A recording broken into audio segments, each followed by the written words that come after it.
자, 안녕하세요.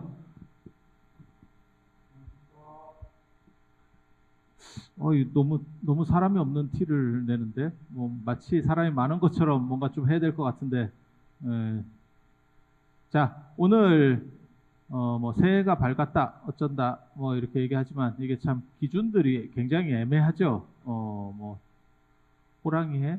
호랑이 해인지는 잘 모르겠고, 호랑이 해로 바뀌는 건 입춘 때 바뀌는 거니까 아직 멀었습니다.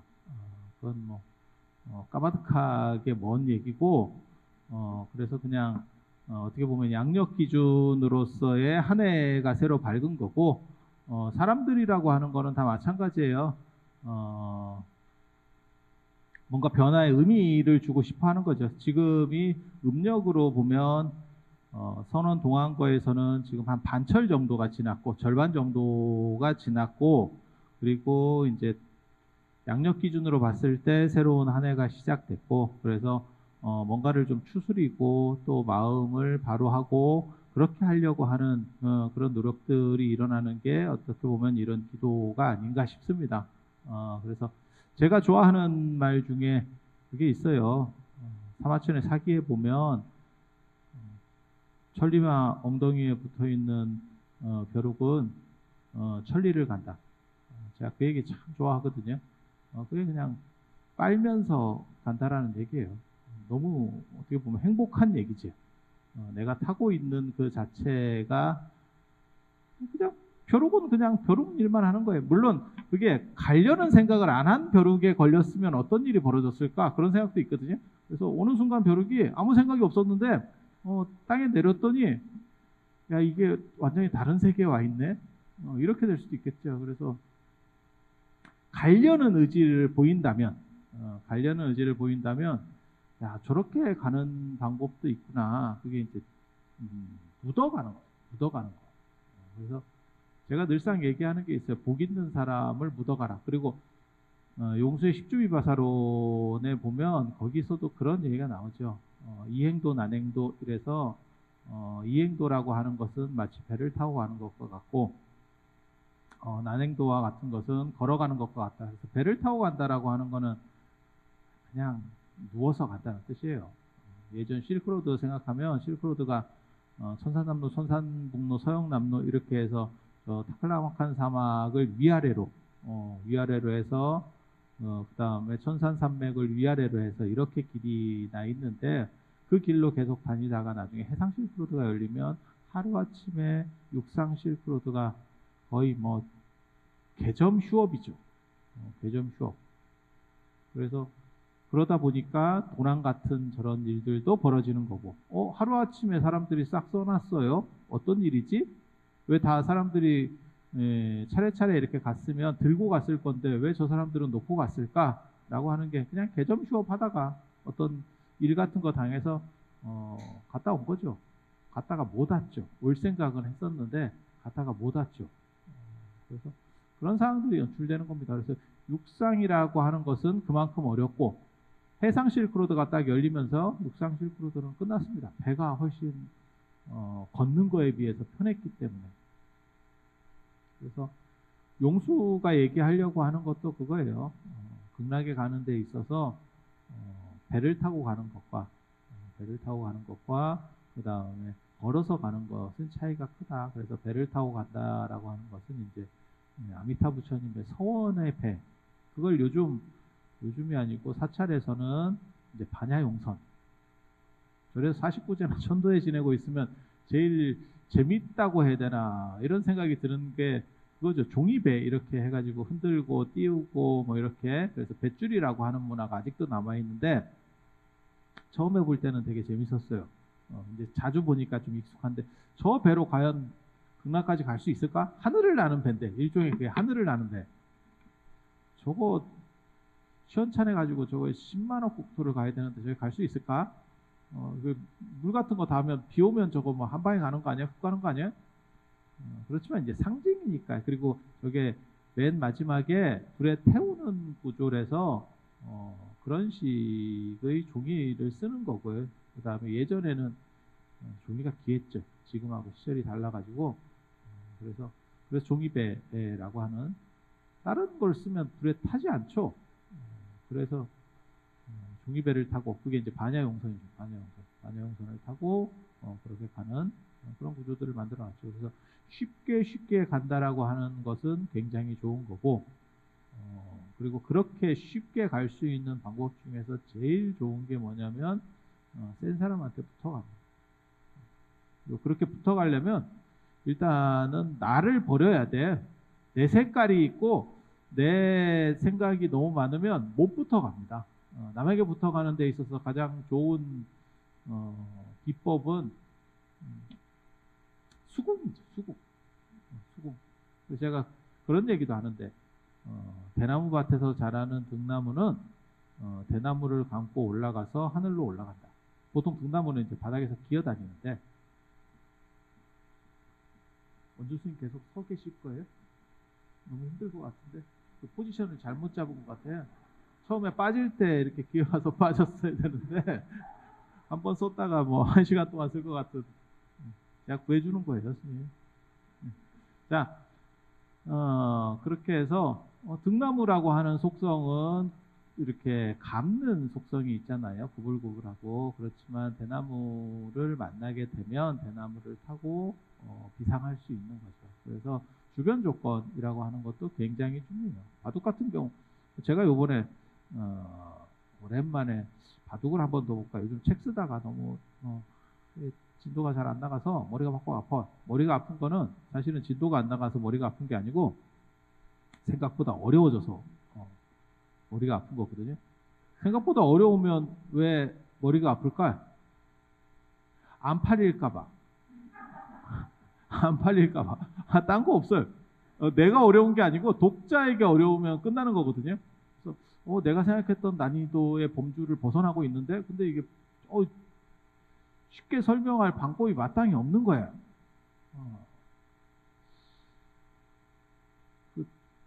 그거죠. 그 사장님 나와서 말씀하신 딱 그거죠. 남자에게 참 좋은데 뭐라고 설명할 방법이 없네. 이게 참 좋은 거긴 맞는데 너무 어려운 거야. 이게 너무 어려워. 그래서 이걸 어떻게 하지? 이런 생각들을 계속 하고 있었어요. 사실은. 그래서 이거를 도대체 어떻게 맞춰서 효율적으로 설명을 해야 될까? 그러다가 바둑이나 한번 더 볼까? 그냥 심심한데 바둑이나 한번 이렇게 해갖고, 아니 안 둔 지 너무 오래돼가지고 아이디는 아마 살아있을 건데 제가 그렇게 생각했거든요. 이거 다시 깔아야 되고 귀찮아. 근데 그냥 그래도 한번 해볼까 해요. 딱 들어갔다가 나 포기했잖아. 바둑 안 뒀잖아. 왠지 아세요? 제가 전에 그런 얘기 안 했나요? 제가 바둑 둘 때 6단까지 뒀다고? 6단 아이디가 살아있어. 근데 왜 안 뒀을까? 두면 100% 집니다. 안 둔 지 몇 년 돼가지고 그게 둘 때 계속 둬야 되는 거지, 그런 상황에서 들어가면 100% 져요. 지면 무슨 일이 있냐면 재미가 없어. 아니 이게 이겨야 스트레스가 풀릴 것 같은데 가뜩이나 지금 머리가 아픈데 들어가서 또 지라고? 그래서 로그인하고 그만둬야겠다. 그만둬야겠다. 이런 생각을 했는데 마찬가지예요. 이게 빠질 때 잘 빠져야 돼요. 잘 빠져야 돼요. 그리고 바둑에서는 그 얘기를 합니다. 주변 배석. 나도 중요하지만 내 주변이 어떤가. 그거 저도 굉장히 공감하는 거예요. 주변 환경에 의해서 사람들은 결정되는 경우들이 많아요. 그래서 주변이 좋으면 내가 약간 부족해도 큰 문제 없이, 큰 별일 없이 가는 거고, 그 다음에 주변이 좀 불안정하면 나는 그 얘기죠.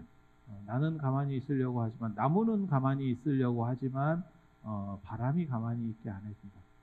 그거 진짜 피곤한 거거든요. 제가 살면서 느끼기로는 제일 피곤한 게 그거 같아요. 그러니까 내가 문제를 일으켜서 내가 어떤 결과를 받는 거는 사람이 납득을 해요. 그래서 피곤하지 않아. 근데 일을 하다 보면 저 사람한테 그걸 맡겨서 저 사람이 저걸 굉장히 딱 적합할 것 같아서 맡겼는데 이상한 짓을 해놔가지고 나중에는 이렇게 산불 타오르듯이 이쪽으로 넘어오는 거지. 결국은 책임을 져야 될 것 같은 이러면 인생 피곤해져. 그리고 이거는 같이 해보기 전에는, 결과가 나오기 전에는 아무리 오래 아는 사람이라도 잘 안 맞는 것 같아요. 그러니까 정확하게 판단을 못 할 것 같아요. 마치 제가 성지순례를 요즘은 이제 못 가니까 그런데 외국으로 성지순례를 가면 친하다고. 저는 언제나 얘기할 때 방짝지를 데리고 오라라고 얘기를 해요. 방짝지를 데리고 오든지 안 그러면 싱글 차지를 물든지. 수십 년을 살았는데 대부분 제 주변 분들이 한 5, 60대 뭐 이렇게 되시는 분들인데 그때까지 방짝지 하나가 없어요. 그럼 반성해야 돼요. 그럼 반성해야 돼요. 그리고 정 나는 방을 그냥 같이 남하고 쓰기 싫어요. 그럼 혼자 쓰면 되는 거고. 근데 방짝지가 그러니까는 대부분 몇 년에서 한 10년 정도 같이 알던 분들이에요. 그런데도 막상 외국에 나가서 4박 5일 정도는 큰 문제가 없어요. 근데 인도 같은 데를 가면 사건이 벌어져. 몇 팀은 사건이 벌어져. 자기들은 친하다고 생각했는데 자보면 다른 거야. 마치 결혼하고 비슷한 거지. 해보니까 달라진 거지, 상황이. 그게 한 2, 3일 이 정도는 사람이 버팁니다. 체력이 되니까. 조금 안 맞아도 온도라든지 이제 제일 안 맞는 걸 보면 온도라든지 안 그러면 밤에 빠시락거리는 거, 그다음 불 켜놓는 거 이런 게 안 맞는 거예요. 그래서 그렇게 안 맞으면 갈 수도 있지. 그런데 그게 한 열흘 정도 넘어가면 이제 사람이 못 견디는 거죠. 일주일 열흘이 가면 사람이 못 견뎌요.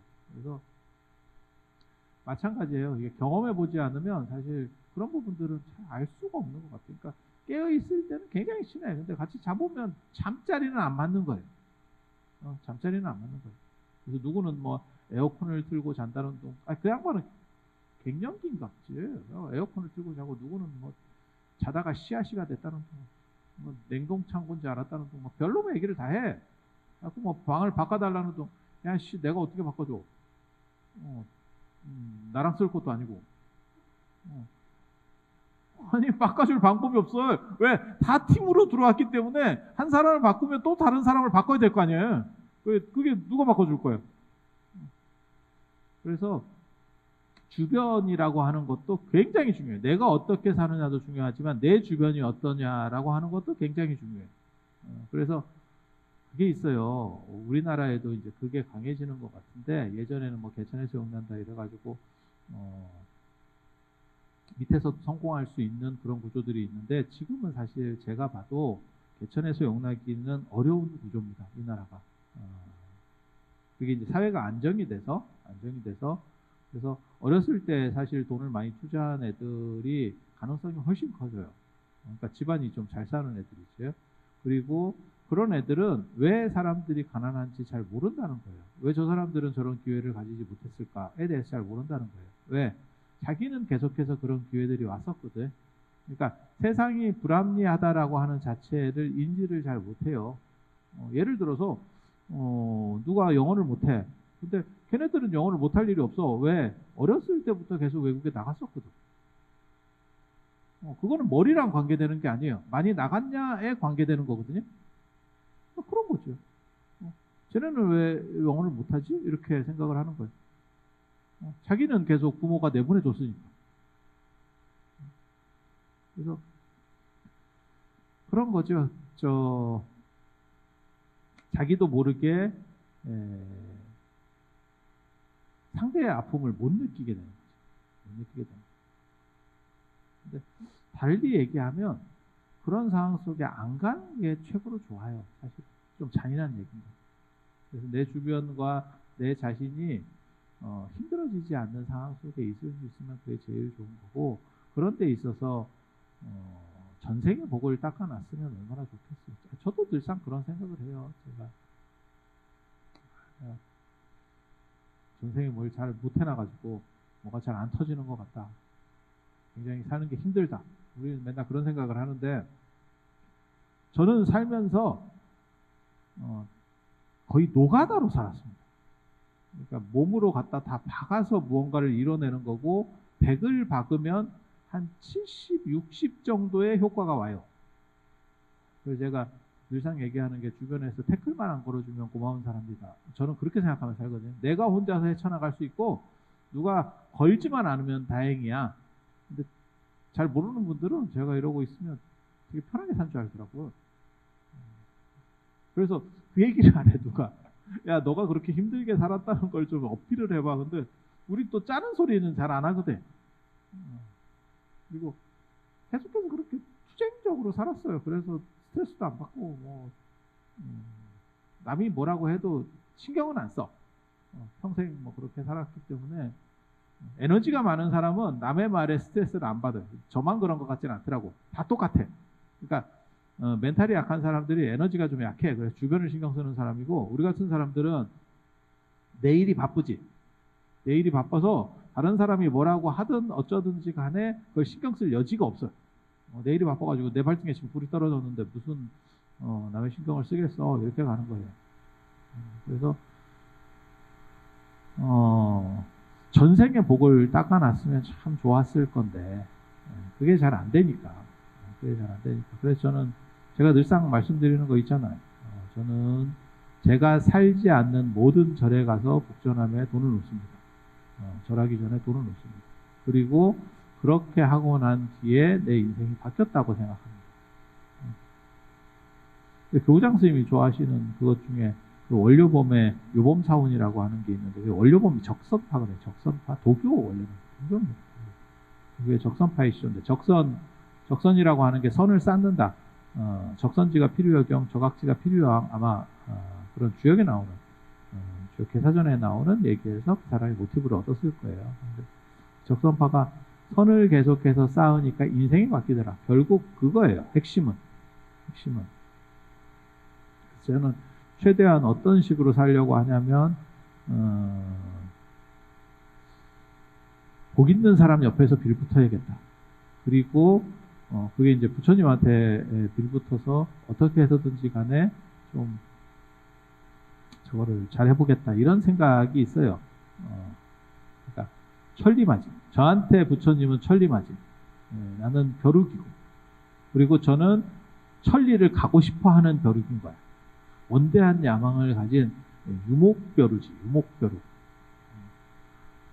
그래서 벼룩이 뛰어봤자 벼룩은 아닌데, 사실 벼룩이 엄청나게 많이 뛰는데, 인간으로서는 상상할 수 없는, 자기 몸 대비로 봤을 때는 무진장 많이 뛰는데 그 정도 갖고는 안 되죠. 그래서 엉덩이에서 피를 빨면서 가는, 그 얼마나 좋은 인생인가 싶어. 그게 진짜 복 있는 인생이지. 복 있는 인생. 그래서 그런 식 행동과 관련해서 사실은 올 정초기도도 있다 라는 생각을 해요. 그래서 정초기도 때 이게 이제 양력 정초기도지. 어떻게 보면 그러고 보면 월정사 스님들 재밌다. 2번 빠는데 양력에 한 번 빨고 음력에 한 번 빨고, 이거 굉장히 재밌는데. 그래서 지금 만 일주일이니까 총 8일이 되겠죠. 그래서 8일 동안 스님들께서 용맹정진이라고 하는 건 뭐냐면, 그러니까 일반 기도나 정진은 정해진 시간만큼 하는 거고, 가행정진 이러면 플러스 알파를 하는 거고, 우리 선언에서도 다 마찬가지입니다. 뭐 하루에 8시간 참선을 하세요. 그러면 이제 가행정진하면 그 이상 하는 거고, 용맹정진하면 날을 세워서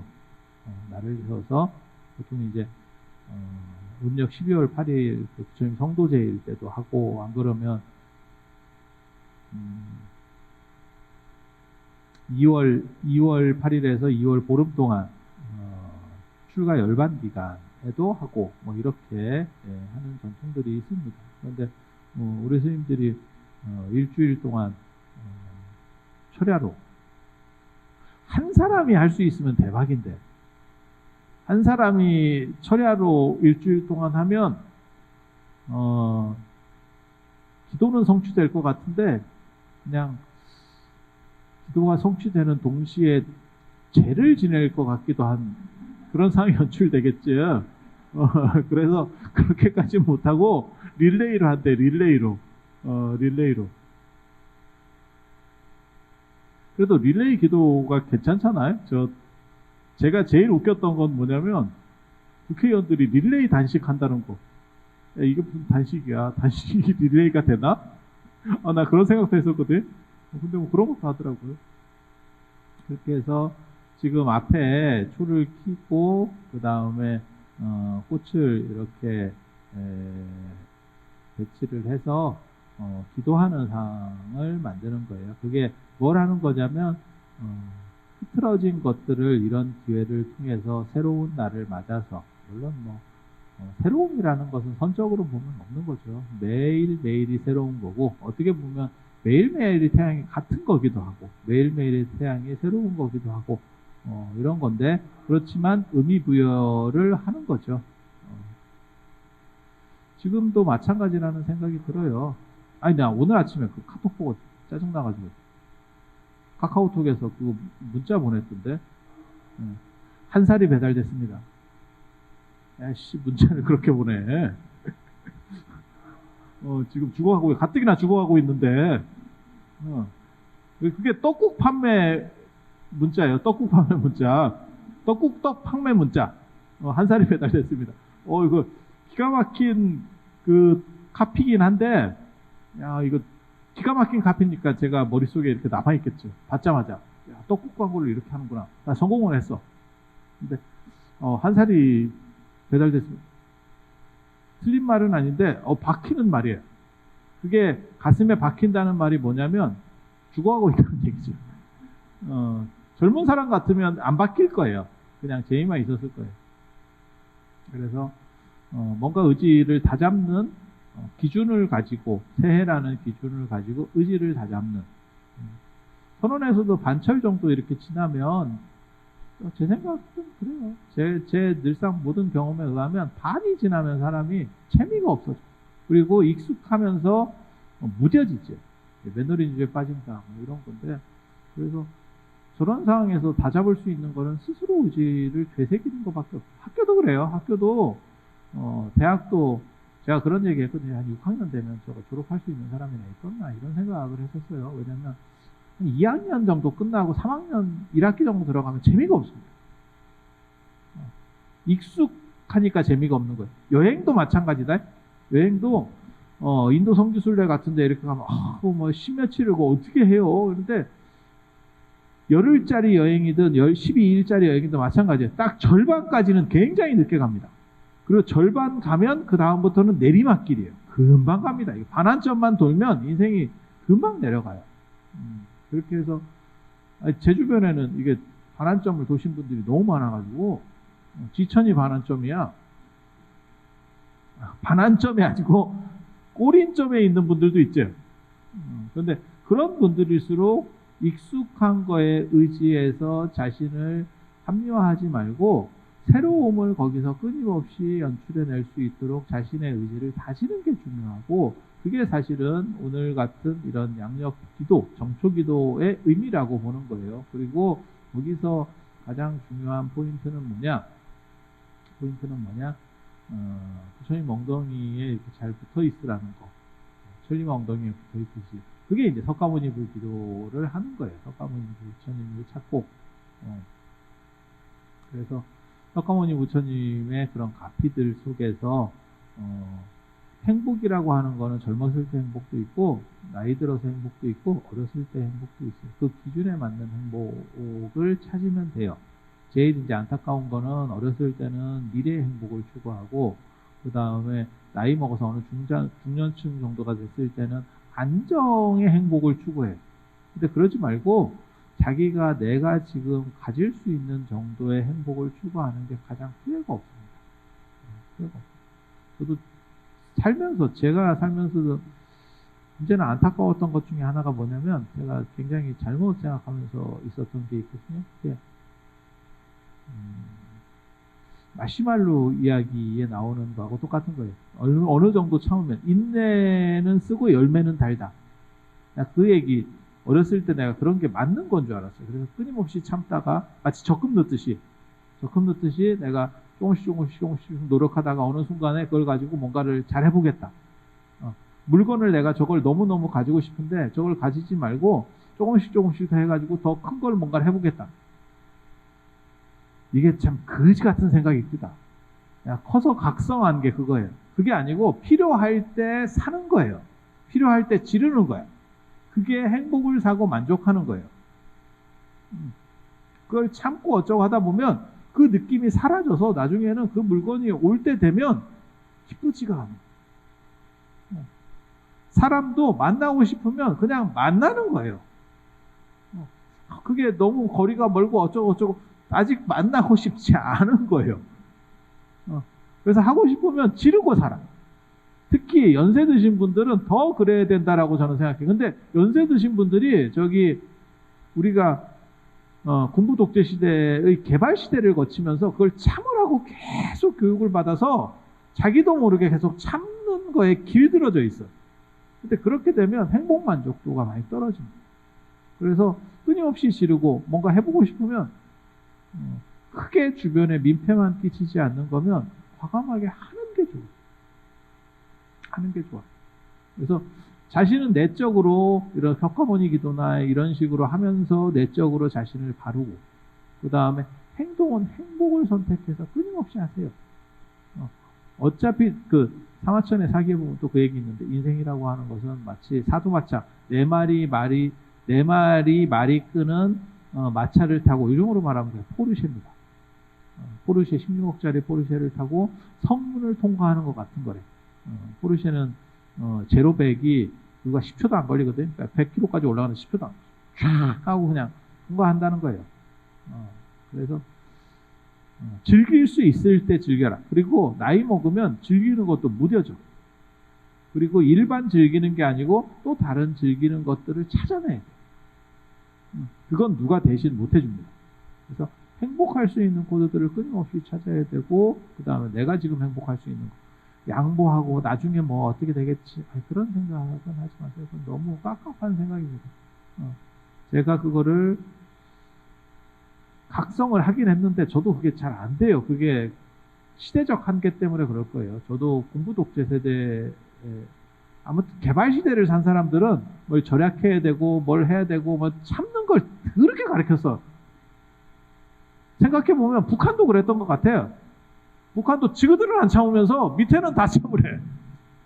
밑에는 맨날 고난의 행군이야. 지그들은 안 참어. 개발 시대도 마찬가지였었어요. 근데 거기에 세뇌가 되니까 그냥 안 쓰고 이런 게 그냥 버릇이 돼 있어. 그래 불편한지를 잘 몰라. 그리고 딴 사람들이 젊은 애들이 이래가지고 쓸데없는 거 사고 이런 거 보면 너 그거 뭐하러 사냐 이러면 그냥 재밌잖아요. 이러면 그럴 것 같기는 한데 납득은 좀 잘 안 되고 거기서 한마디 더 하면 꼰대락 할까봐 말을 못 하겠고 저게 몇 번 이렇게 갖고 놀다가 버릴 걸 굳이 뭐하러 살까? 뭐 이런 생각도 들고 근데 그걸 버려야 돼요. 그걸 버려야 돼요. 저는 젊은 분들이 하는 게 맞다라는 생각을 하거든요. 그래서 연세가 드신 분들이 그걸 버리기가 저보다 위에 분들은 더 버리기 어렵다는 생각을 제가 합니다. 그래도 그런 것들을 익히지 않으면 진짜 나중에 원기 될 거예요. 계속 참고 뭘 어떻게 하고 이런 식으로 살아서 될 일은 아니고 끊임없이 새로운 걸 도전하고 그 다음에 생각이 있으면 그때 바로바로 질러보고 그렇게 해서 지나고 났을 때 후회하는 게 별로 안 남게 제가 말은 또 이렇게 해도 그러고 보면 남들한테 잘 참은 건 아니에요. 왜냐면 크게 못 해본 것도 없어. 크게 못 해본 것도 없어. 그래서 그런 정도 말씀을 드리고 싶고 제가 이 정초부터 무거운 얘기를 하려는 건 아니고 제가 요즘 굉장히 재밌고 진기하고 그렇지 납득할 수 없는 여러 가지 일들을 겪고 있거든요. 시리즈로 동시에 몇 건을 겪으니까 너무너무 불가사의하고 재밌어. 그래서 그런 얘기를 잠깐 해드릴까 싶어요. 뭐가 있었냐면 제가 얼마 전에 그 통도사 가서 그 화엄살림법회에서 법문을 하고 왔는데 끝나고 제가 오려고 하는데 이 시자 스님이 저한테 CD를 줬어요. CD를. 그 앞에 CD 앞에 이렇게 표지에도 제 얼굴이 이렇게 나와 있고 이런 CD를 받았어요. 그래서 야 통도사는 문명적이다. 두 가지 생각이 갑자기 든 거야. CD를 딱 받는 순간에 야, 영상이 이렇게 빨리 그러니까 영상 올리자마자 그걸 바로 CD로 옮겨줬는 것 같다. 그 생각을 하나 했고, 야, 이건 문명적이다. 이런 생각을 하나 했고, 또 한 가지 생각은 뭐였냐면, 왜 CD를 주지? CD를 못 보잖아. 지금 기계가 없잖아. 이거 굉장히 야만적인데? 왜 하필 CD지? USB에 주면 좋을 건데? 동시에 좀 약간 받으면서 쎄한 느낌과 따뜻한 느낌을 동시에 받았어. 아, 이거 좀 아이러니하다. 이율배반적이다. 문화적인가? 아닌가? 그래서 그걸 받아왔는데 볼 수가 없는 거예요. CD 기계가 없으니까. 그래서 제가 그걸 햇빛에 비춰봤어. 불빛에 비춰보면 CD 보이는 거 아세요, 혹시? 그거 예전에 그 필름 카메라 쓸 때 필름 이렇게 비춰보면 사진 보이죠? CD도 잘 보면 보여요. CD도 잘 보면 보여. 이런 얘기하면 어떨지 모르는데 진짜 내용이 보이는 건 아니고요. 용량이 보입니다. 용량이. 예, 용량이 보입니다. 그래서 CD 뒤쪽을 이렇게 뒤져보면 그게 얼마나 차 있는지가 보여요. CD 선이 있어. 그게 이제 예전에 CD 같은 거 제가 많이 구울 때 뻥 났는가 보기 위해서 그걸 보는 거거든요. 마치 오징어 게임에서 그게 강화율인지 일반율인지를 걔가 빛으로 이렇게 싹 보잖아. 야, 이 반응은 도대체 뭐야? 이거 뭘 던져도 아무 반응이 없을 것 같은 영단의 영가 법문하는 느낌인데 이게 지금 그렇게 해서 그 CD를 봤는데 놀라워. 굉장히 놀라워. 왜? 흔적이 없어. 흔적이 없는 거는 그 찬 흔적이 없는 거는 딱 두 종류밖에 없거든요. CD가 뻥 났거나 아예 없거나 내용이 없거나 아니면 꽉 찼거나예요. 꽉 찼거나. 야, 이거 꽉 채웠는가 봐. 그랬는데 그 CD 기계가 없어서 내가 수소문을 했어. 그래서 이렇게 친도 딸내미한테 얘기를 해가지고 야, 너 그거 네 직장에 어디 CD 쓰는 컴퓨터 없냐? 이래가지고 그거를 좀 이렇게 파일을 빼달라. 이렇게 했어요. 그랬더니 뭐 요즘 CD 쓰는 데가 어디 있어요? 다 마찬가지야. 다 그 얘기야. 천마디야. 마치 그거랑 똑같은 거지. 레코드판 갖고 가서 이거 음악 좀 들어볼 수 있어요? 이건 수집품이에요. 이렇게 나오잖아. 이건 수집하는 거지 무슨 이런 걸 써요. 이거 딱 그런 거잖아. 그래서 걔가 나중에 찾아서 결국은 적출을 해줬어요. 뽑아줬어요. 근데 뽑았는데 그 뽑은 결과물이 카톡으로 왔어. 이게 카톡으로 오면 안 되거든? 카톡으로는 용량이 큰 게 올 수가 없거든? 카톡이 200메가인가 뭐 이 정도밖에 안 돼요. 그러면서 걔가 뭐라고 얘기를 했냐면 이거에 왜 필요해요? 이렇게 얘기하는 거야. 좀 뭐가 이상하다. 난 놀랬죠. 진짜 놀랬죠. 음성 파일만 있어. 영상을 없고 음성 파일만. 이게 산이구나. 확실히 산사의 위험이야. 나 이런 생각했거든. 이게 이게 굳이 뭐하러 음성 파일을 나에게 CD로 구워서 줬을까? 나에게 왜 이런 번뇌와 화두를 줬을까? 이런 생각이 들었어. 그게 이제 통도사에서 요즘 최근에 되게 재밌었어요. 그 일을 하면서 이게 뭐지? 갑자기 화두가 잡혀. 사람이 선원에 있는 줄 알았잖아.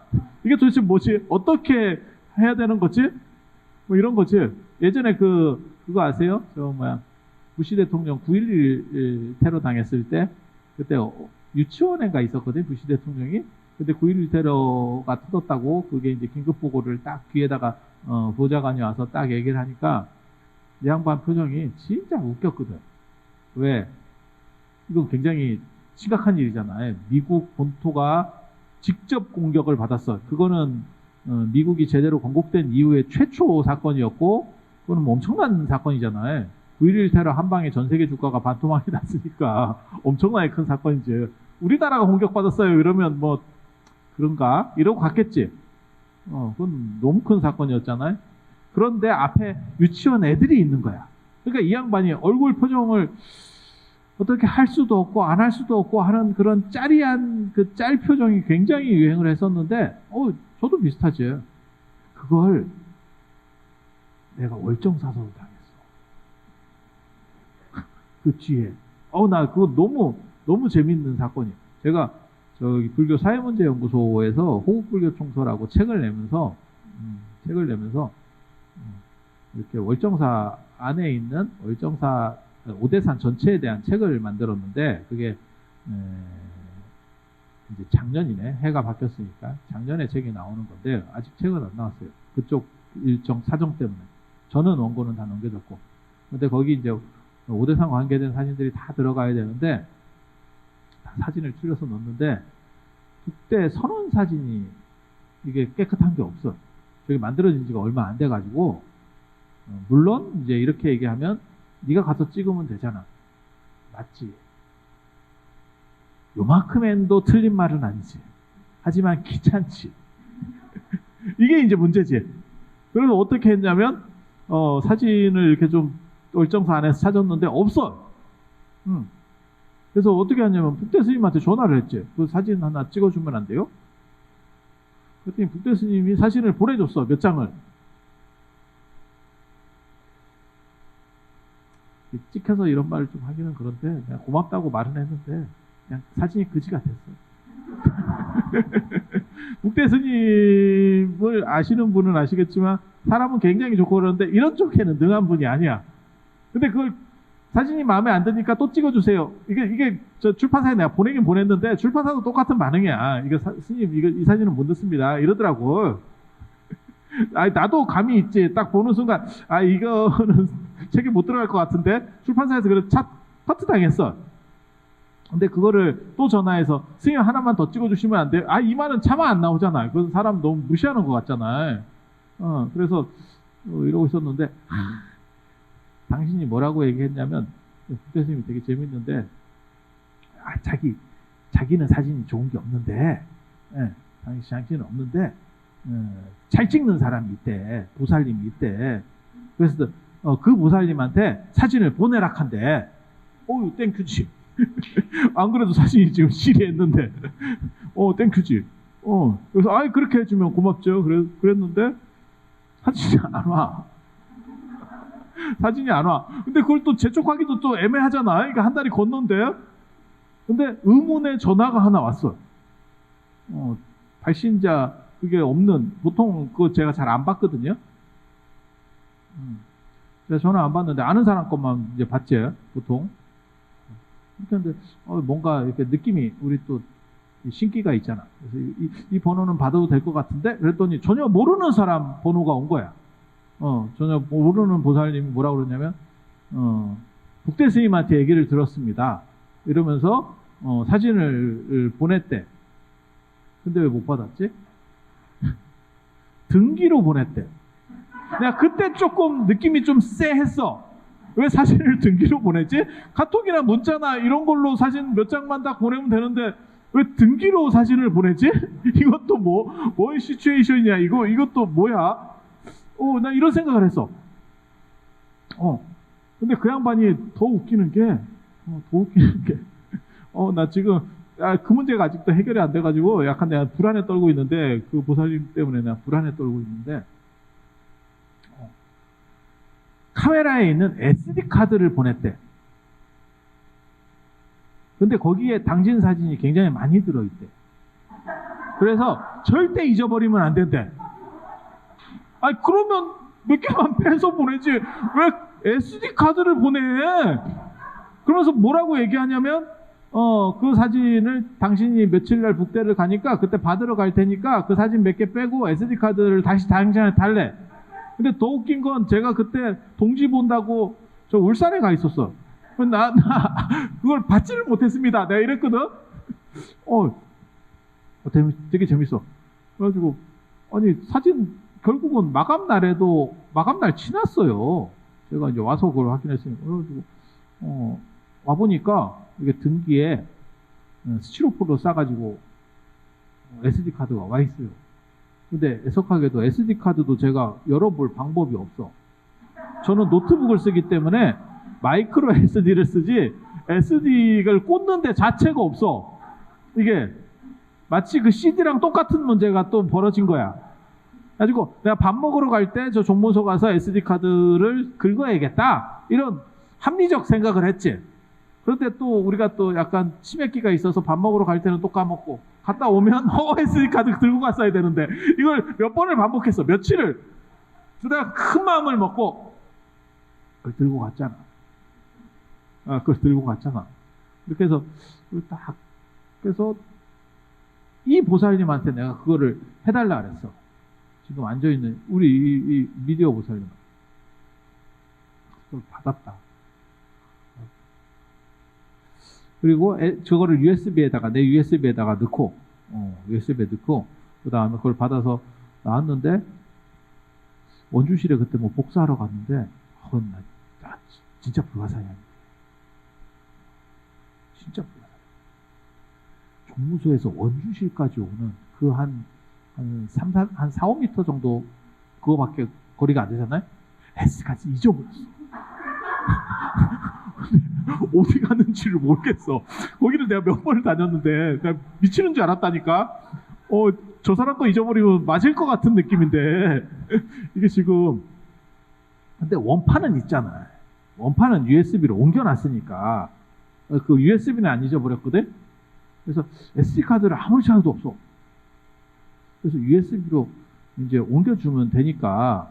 근데 이제 두려운 건 뭐냐면 이런 분들의 특징이 이제 옮겨줘도 똑같은 거잖아요. 그래서 내가 USB SD카드를 사러 들어갔다. 그게 32기가짜리인가 뭐래요. 살라 그랬더니 카드 값이 3,000원인가 4,000원 하는데 택배비가 3,000원인가 4,000원 해요. 이게 너무 옛날 거라서 별로 우리는 또 이런 택배비에 아깝거든. 그래서 어디 남는 거 있냐고 내가 또 수소문을 했어요. SD카드 안 쓰시는 분 이래가지고 요즘은 그런 게 많으니까 저도 예전에 64 뭐 이런 거 쓰다가 다 딴 사람 줘버렸거든. 그래서 그런 거 있냐고 이제 수소문을 하고 뭐 이렇게 했는데 이제 한 가지 두려운 거는 당신 게 아니라고. 아니 똑같은 걸 옮겨도 아니 그런 분들이 있어요. 이거 내 거 아니다. 내 거를 차단해라. 뭐 이런 분들이 있어. 이게 이제 지금 두려워. 나 두려움에 떨고 있다니까. 아니야. 그게 그걸 똑같다고 인지할 보통 이런 분들은 사실은 그냥 사진만 몇 장 카톡이나 이런 걸로 보냈지 이게 전체를 보냈다는 게 약간 쎄한 느낌이야. 쎄한 느낌. 그래서 그걸 두려움에 떨고 있는데 더 앞거는 그 사진이 많이 있어요. 제법 많이 있어요. 그걸 이제 USB를 받았으니까 열었잖아. 제가 제 노트북에서. 국대 선언 사진이 없어요. 이걸 왜 나한테 이런 시련을 주는지 모르겠네, 진짜. 이걸 행복하다, 이게 도대체 뭔 일인지를 모르겠어. 이게, 그럼 처음부터 없다고 하든가. 이게 도대체 무슨 택배로 붙여가지고, 이게 지금 전에 그 사건 있었거든요. 누가 책 저한테 주문해가지고 책을 좀 보내주시면 안 돼요? 어떤 분이 그렇게 해가지고 그럼 그렇게 하세요. 이래가지고 그때 뭐 10만 원인가를 뭐 당신이 이렇게 보내준다고 그렇게 해서 그럼 책 보내주겠죠. 이런데 당신이 뭐라 그랬냐면 읍내 가서 제가 붙여드리겠습니다. 이래서 제가 그것 때문에 읍내 가실 필요는 없어요. 제가 급한 것도 아니고 이러니까 나중에 가실 때 붙여주세요. 이랬더니 그분이 그 보살님이 하신 말씀이 저는 확실한 사람이기 때문에 꼭 오늘까지 붙여야 됩니다. 그게 막 만감이 교차하는데 이게 10만 원 때문에 읍내를 간다는 게 보통 일이 아닌데 이게 좀 재밌고 아무튼 진기한 사건이에요. 굉장히 저한테는 지금 현재 진행형이기도 하고 되게 재밌는 사건이에요. 예전 같으면 막 짜증이 났을 건데 요즘은 이런 걸로 짜증은 안 나. 그냥 재밌어. 통근화 사건도 그렇고 이 SD카드 사건도 그렇고 재밌어. 몰라, 그 보살님이 들으면 충격받을 수도 있을지 모르겠는데. 근데 더 재밌는 얘기도 있었어요. 얼마 전에 모모 보살님이, 아니 나 그 양반은 저랑 친한 분인데 자기가 이게 눈을 좀 들어 올리는 수술을 해야 되겠다, 뭐 이런 얘기를 하더라고. 아니 근데 그게 이상한 것도 아니잖아요. 저는 게다가 성형을 그 나쁘게 보는 사람이 아니에요. 권장하는 사람이에요. 그래서 그런 방식으로라도 살을 빼라고 이제 계속 잘라내가지고 조금씩이라도 잘라서 계속 보태면 빠지잖아, 전체 근수는. 그래서 뭐 위를 당기든지 이걸 전체를 이렇게 잡아가지고 당기든지 뭐 여기를 당기든지 뭐 이렇게. 근데 되게 왜 눈꺼풀을 올려야겠다라고 말한 그 사연이 너무 흥미로워. 진짜 재밌었어. 저런 이유 때문에. 예전에 그 노무현 대통령, 그 대통령 재임 시에 쌍꺼풀 수술인가 했었잖아요. 그래서 그때 한참 또 떠들었었잖아요. 근데 당신은 눈썹을 찔렀다, 이렇게 얘기를 하셨었거든요. 기억나십니까? 벌써 옛날 얘기지. 지금 대통령이 몇 번째 바뀌었습니까? 그지? 근데 마치 어저께 일처럼 기억나는 거는 우리가 다 좀 상태가 안 좋아서 그런 건데, 아마 저는 맞다고 생각해요. 그분 진술이 맞다라고 생각해요. 안 그러면 대통령이 미용으로 대통령 재임 시에 수술을 하는 그런 대통령은 존재할 수 없다라고 생각을 할까. 너무 불편하니까 뭐 했겠지. 근데 이분도 마찬가지예요. 눈이 덮어서 미용적인 게 아니고 집에 못 들어가서요. 눈꺼풀이 쳐져서 집에 못 들어가요. 아파트인데, 주상복합 아파트인데 홍채로 인식을 하게 돼 있대. 홍채로. 그래서 눈가를 대야 되는데 눈꺼풀이 쳐져가지고 눈깔이 인식을 못한대. 열쇠가 인식을 못한대, 씨. 그래서 매번 눈꺼풀을 들이밀 때마다 이렇게 해야 되는 게 너무 고통스럽대. 그래서 내 집에 들어가기 위해서 내가 지금 수술을 해야 될 것 같아요. 이렇게. 야, 나 그거 듣고 이게 실화인가? 이게 무슨 일인가 싶어. 그래서 내가 그 생각을 했네. 그 말은 차마 안 했다. 차마. 그 보안키를 바꿔보시는 게 어때요? 이렇게. 눈깔 하지 마시고 지문도 맞다, 들으면서 그 생각했다. 지문으로, 우리가 핸드폰은 지문으로 하잖아요. 저도 무슨 그렇게 첨단 그걸 사는 데가 아니기 때문에, 제가 사는 데가 다 약간 원시적이어서 우리 다 그냥 이렇게 키 쓰고 이런 거 쓰는데, 진짜 답답한 거는 내가 사는 데는 다 인터넷이 그지 같아요. 나 월정하도 진짜 인터넷 진짜 그지 같아. 하루에 몇 번씩 끊었다 붙었다 해. 근데 우리 방 쪽에 우리 방 라인 쪽에 전부 좀 미개인이 사는가 봐. 아무도 그걸 이렇게 어필을 잘 안 해. 좀 성질 급한 사람이 한 명 있으면 이거 고쳐지거든. 근데 다 묻어난 사람들밖에 없나 봐. 그래서 내가 핸드폰 용량을 올렸다. 급하면 핸드폰으로 쓰거든. 근데 아무튼 내가 사는 데는 좀 다 미개해. 근데 핸드폰을 지문으로 하잖아? 그러지 않아요? 패턴도 쓰지만 지문 쓰죠. 근데 점점 뭐가 생기냐면 얘가 인식을 못하네. 지문도 나이 먹으니까 인식을 못하더라. 그죠? 그거 못 느끼세요? 아니 이렇게 되니까 얘가 지문이 일치하지 않습니다. 야 난데 왜 일치하지 않아? 야 나잖아. 이렇게 그러다가 나중에 잠겨요. 계속 일치하지 않습니다. 그게 좀 급한 상황에서는 되게 짜증난다. 지문으로 해놨는데 왜 그러면 누구 지문을 인식시켜? 이걸 어떻게 하라고? 막 이런 생각이 들어. 그래서 참 이게 늙는다는 게 자기가 자기 것도 못 챙길 수 있겠다, 이 생각이 들더라고요. 결국은 이제 정체성의 문제이기도 하고, 이게 정체성의 문제이기도 하고, 그 다음에 잃어가는 슬픔이죠. 잃어가는 슬픔. 이런 것들은 진짜 최근에 너무 재밌고 한편으로 약간 슬프지. 한편으로 약간 슬프지. 그리고 저도 똑같은 걸 느끼는데, 유튜브도 그렇고, 뭐, 밴드도 그렇고, 다른 분들이 뭐라고 말씀하시냐면, 아니, 제일 답답한 분들 중에 그런 분들이 있어요. 유튜브 뭐 이렇게 해서 순서대로 좀 올려주시면 안 돼요? 뭐 이렇게 순서대로 올려놨거든. 근데 그 순서대로 올려놓은 쪽을 들어갈 수가 없는 거예요. 저도 비슷한 야만의 고통을 겪고 있습니다. 분명히 시스템상으로 뭔가 이런 프로그램이 있어서 이렇게 하면 훨씬 더 간단할 것 같은데 그거 물어볼 사람이 별로 없는 거예요. 사람한테 물어보면 간단하거든요. 뭐 내 조카 애들이나 이런 애들이 있으면 옆에 바로 물어보면 해결되는데 네이버에 쳐서 그걸 들어가려니까 귀찮아. 네이버 지식에 쳐서 물어보려니까 귀찮아. 예전에는 그게 안 귀찮았는데 이제 사가서 귀찮아진 거예요.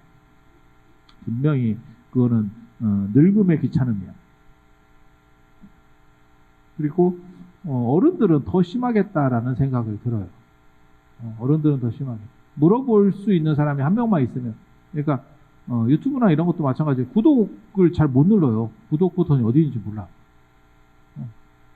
그리고 뭐 밴드나 이런 것도 어떻게 이거를 가입해요? 이렇게 물어보시는 분들이 있어요. 그래서 그게 슬픈 거지. 그게 나이 들면서 나타나는 슬픔이에요.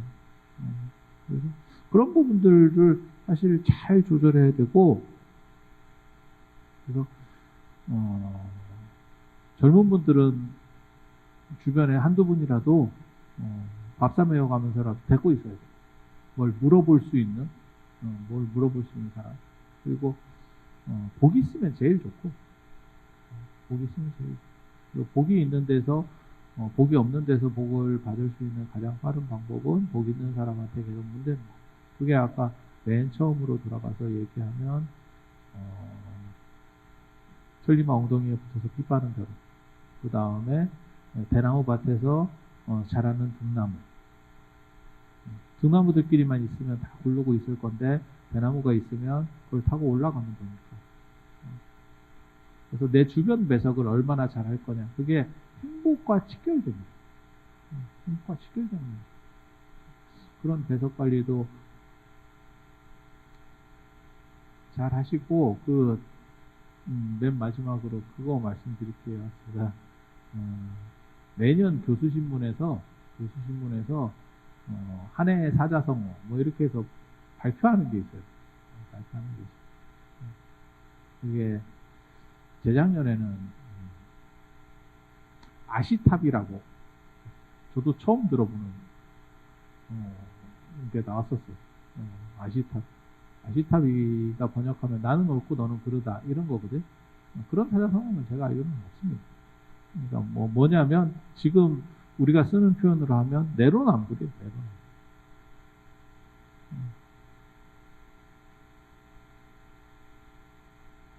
그리고 이제 어저께까지 해서 작년이잖아요. 그게 새로운 사자성어 나온 거는 뭐였냐면 묘소동처라는 거거든요. 묘소동처. 고양이하고 쥐하고 같이 산대. 이게 처음 들으면 뭔 소리인지 잘 못 알아듣거든요. 고양이하고 쥐하고 어찌 같이 사냐 이렇게 되고 그러면 쥐가 위험하다는 뜻인가? 그게 아니고 경찰과 조폭이 결탁했다 이런 뜻이에요. 지금 이 세태가 도둑을 잡아야 될 놈하고 도둑질하는 놈하고가 같은 한 패래. 나 그 보면서 너무 좀 약간 슬펐어요. 어떻게 보면 세상이라고 하는 게 점점 발전되고 윤리적으로 기계는 당연히 발전하고 있는데 사람은 어떻게 보면 또 퇴보되는 것 같고, 그리고 지금 뭐 이런 얘기는 굉장히 위험한 얘기일 수도 있는데 대통령 선거 이런 거 보면 너무 좀 기분이 별로 안 좋죠. 왜냐면 어느 순간에 윤리적인 부분들이 많이 사라졌어요. 그래도 조선 전기 때까지는 무슨 일이 있었냐면 내가 꼭 잘못한 게 아니더라도 내가 벼슬살이를 저 판서나 정승을 하고 있었는데 다른 사람이 나에게 대해서 뭐라고 얘기를 해. 나나 내 가족이나 뭐 이런 사람에 대해서 비판을 해. 그러면 내가 굳이 잘못하지 않았어도 그것은 내 일이 아니고 혐의만 받은 것 뿐이라도 사직을 했었어요. 근데 조선 후기로 가면 절대 사직하지 않습니다. 내가 잘못한 게 있어도 버텨냅니다. 버팁니다. 단 어떤 보직에 오르려고 하는 사람이 비윤리적인 그러한 혐의들이 생기고 그 다음에 그게 사실로 밝혀지면 못 나왔었어요. 조선 후기까지는. 나올 수는 없습니다. 그러니까 올라간 상황에서 버틸 수는 있는데 쉽게 나오지는 못해요. 그리고 최근까지도 그랬던 것 같아요. 최근까지도 그랬던 것 같아요. 근데 이명박 대통령 때부터 굉장히 많이 바뀌었던 것 같거든요. 저는 그렇게 생각을 하거든요. 그때부터 윤리기준이라는 게 사라졌어요. 그러니까 리더가 굳이 윤리적이지 않아도 돼 라고 하는 게 터지기 시작한 거예요. 그리고 지금은 이제는 그 잣대를 댈 수가 없어. 그 잣대를 대면 무정부 상태가 될 것 같아서. 그러니까 좀 슬퍼진 거지. 슬퍼진 거지. 그러니까 지금은 존경할 만한 사람을 찾는 게 아니고 덜한 사람을 찾아야 되는 상황이 된 거예요. 아니, 누구를 비판하는 건 아닙니다. 세태가 그렇게 됐다라는 거죠. 그래서 제가 개인적으로는 지나고 나서는 제가 그런 얘기를 많이 하거든요. 누구를 어떤 정당을 지지해서 하는 얘기는 아니에요. 이회창 씨는 진짜 깨끗했는 것 같아요. 제가 늘상 하는 얘기가 그거거든요. 김영삼, 김대중 그 당시 같이 경쟁하던 분들이 다 그런 분들이었는데 그런 분들이 그렇게 찾았는데 아들 병역 문제만 있었던 분이었으면 참 대단했었던 것 같아요. 그리고 그때만 하더라도 우리는 굉장히 도덕 기준이 높았어요. 아들이 군대 안 간 것만 갖고 2번을 떨어뜨렸으니까. 지금 그런 잣대로 되면 장관할 사람도 없죠. 그런데 한 번 더 생각을 해보시면 그 이회창 씨가 사시던 시절은 진짜 눈 어두운 시절이었었어요. 진짜 눈 어두운 시절. 일제강점기 막 이런 시절 아니에요. 그 어른 사셨던 때는. 그러면 그때 권력 가졌던 사람들은 진짜 휘둘리기 좋았던 시절이고. 근데 지금은 뻔뻔해야 살아남는 시절인 것 같아요. 뻔뻔해야 살아남는 시절인 것 같아요. 그래서 뭔가 문제가 생겨도 그게 문제인지 몰랐어. 라고 그냥 가는 거죠. 그래서 버티면 사는 시절이 된 거예요. 그래서 기술 문명은 발전하고 과학은 더 발전하는데 윤리적 잣대는 더 흐려진 것 같아요. 근데 아이러니하게도 정치 쪽에서는 흐려지는데 연예계 쪽이나 이런 쪽에서는 오히려 좀 맑아지는 것 같고 연예계 쪽에서는 혐의만 가져도 무조건 사과하고 나오거든. 혐의만 받아도 무조건 사과하고 나오고 그런 부분들은 좀 많이 달라진 것 같아요. 그래서 고양이하고 쥐가 한 곳에 있다라고 그러한 사자성어를 뽑았다는 자체가 너무 세태가 좀 안 좋은 것 같아요. 그래서 이런 시절일수록 외부 환경에 휘둘리지 말고 자신을 올바로 세워서 자신을 밝히는 부분들이 더 중요한 게 아닌가 싶어요. 그리고 행복이라고 하는 거는 소소한 데에 있는 겁니다.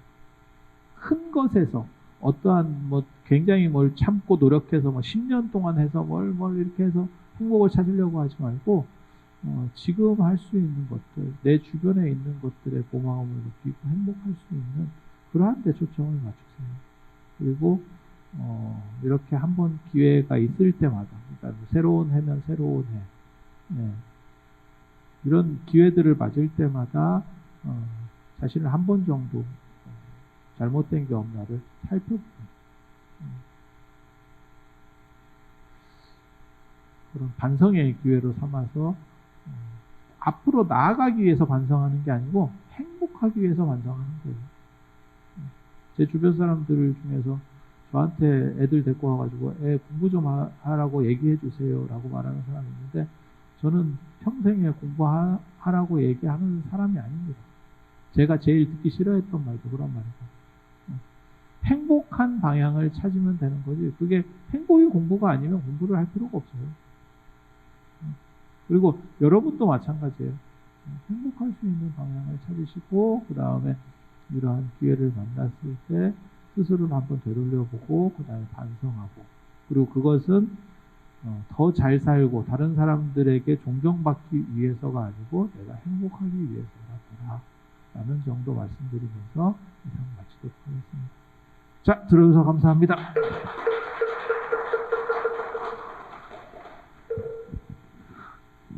예, 사부대님께서는 못 일어나 불단을 향해 합장해 주시기 바랍니다.